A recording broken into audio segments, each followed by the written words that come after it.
Salut à tous, c'est Pank de la chaîne, bienvenue sur cette vidéo qui aujourd'hui va continuer de parler un petit peu des émotions. Je vous ai fait il y a 2 jours une capsule sur le sujet, j'ai eu des retours très intéressants, je vous remercie. Alors, ce que moi je vous propose, c'est de voir la notion d'émotion dans la triptyque émotion, mentale et corps. Et à mon avis, c'est plus intéressant de le voir sur ces 3 aspects, c'est-à-dire prendre en compte l'émotion, potentiellement y penser, y réfléchir, rationaliser, faire ce que vous voulez avec, et observer ce que ça crée dans le corps, mais surtout qu'est-ce qu'on va en faire. L'orientation solution vis-à-vis des émotions est quelque chose de plutôt cool, parce que la plupart du temps, il est vrai qu'on peut être complètement en blocage, fixé par l'émotion, et se dire à un moment donné, je suis complètement happé par cette dernière, et bien sûr, j'ai des retours physio. Je me rends compte que j'arrive pas à bouger, j'arrive pas à me lever, quand on est un peu déprimé, quand on n'est pas bien, quand on est triste, etc. On se rend compte que le corps est impacté. Et c'est sûr que c'est pas simplement en disant tiens, je comprends le message de mon émotion, qu'il va se passer grand chose. C'est intéressant, c'est sympa, mais c'est un petit peu la problématique qu'on a en thérapie quand on a des personnes qui comprennent leurs problèmes mais qui n'arrivent pas à mettre en place des solutions. Ce qui ne veut pas dire qu'ils n'ont pas de solution. Ils n'arrivent pas à mettre en place une solution. Et c'est l'élément le plus complexe. Quand on divise en 3 ce rapport à l'émotion, c'est-à-dire j'ai une émotion, alors logiquement, c'est même mon corps ressent quelque chose et après je le traduis comme une émotion. Mais on va se dire, j'ai une émotion, il se passe quelque chose au travers de cette émotion-là, donc on peut le capter comme un élément corporel pour certains, on peut le capter simplement comme ce qu'on a comme catalogue de référence de l'émotion, on peut même avoir le mental qui va nous dire bah oui mais je vois bien cette émotion, je l'ai déjà eu, c'est pas la première fois, je sais d'où ça vient, ça m'arrive à chaque fois que ceci ou que cela. À partir du moment où on commence à avoir émotion, prise de recul, et c'est vraiment important, c'est-à-dire que dans le rapport que on va tenter de mettre en place avec nous et notre émotion, c'est de se dire il y a une information. Cette information est liée peut-être à des éléments internes, peut-être à des éléments externes. Il peut y avoir un trigger, un déclencheur qui vient peut-être d'une lecture, d'une rencontre, d'un moment, d'un souvenir, qu'est-ce que vous voulez. Et va y avoir en première étape se dire ok, il se passe quelque chose, j'admets cette chose-là. Chose qui est parfois difficile parce que on ne veut pas vivre des émotions qui sont négatives. On ne veut pas ressentir des choses qui sont négatives.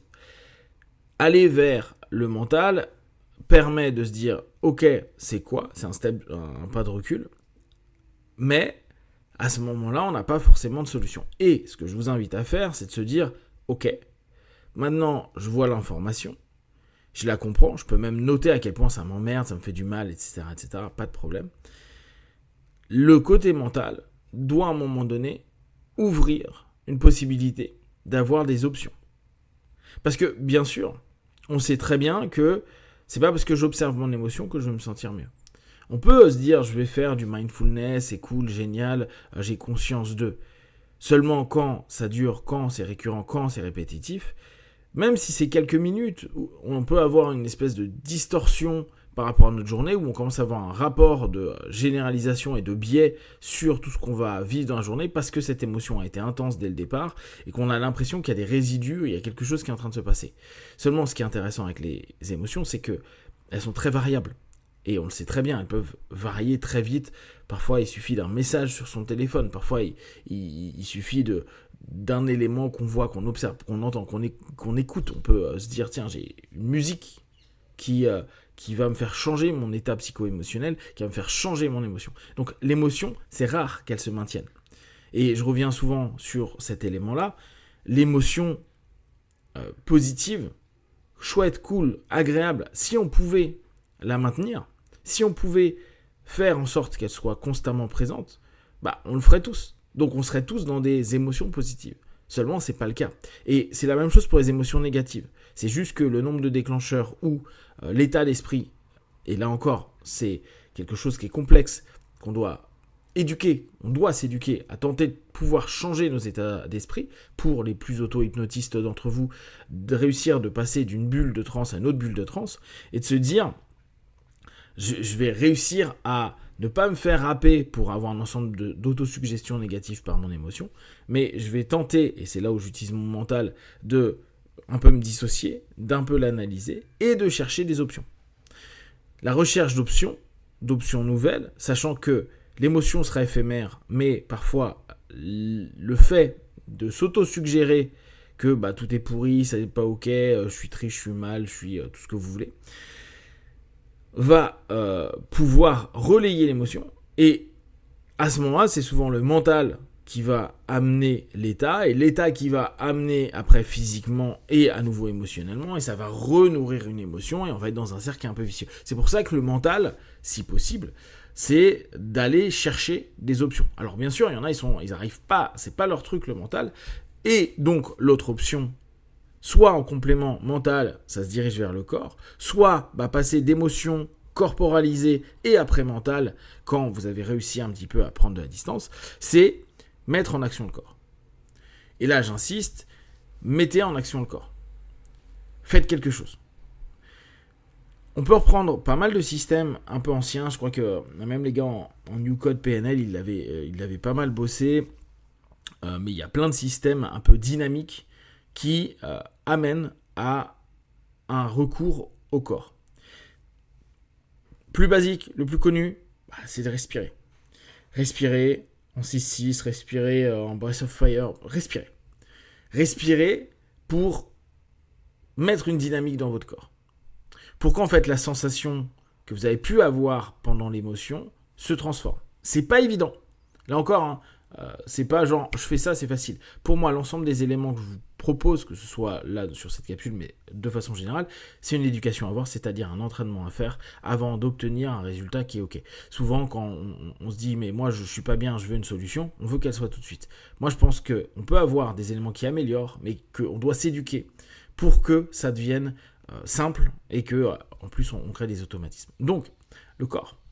On va pouvoir avoir la respiration, mais vous pouvez faire des trucs beaucoup plus basiques, genre des jumping jacks. Vous pouvez juste bouger, sauter, vous pouvez crier, vous pouvez taper dans le vide, vous pouvez avoir un ensemble d'éléments qui incluent votre corps. Vous pouvez faire des pompes, des abdos, faites ce que vous voulez.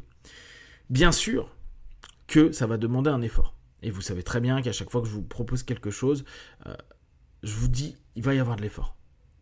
Va y avoir un effort à faire parce que oui, sortir de l'espèce de torpeur émotionnelle, c'est une vraie galère.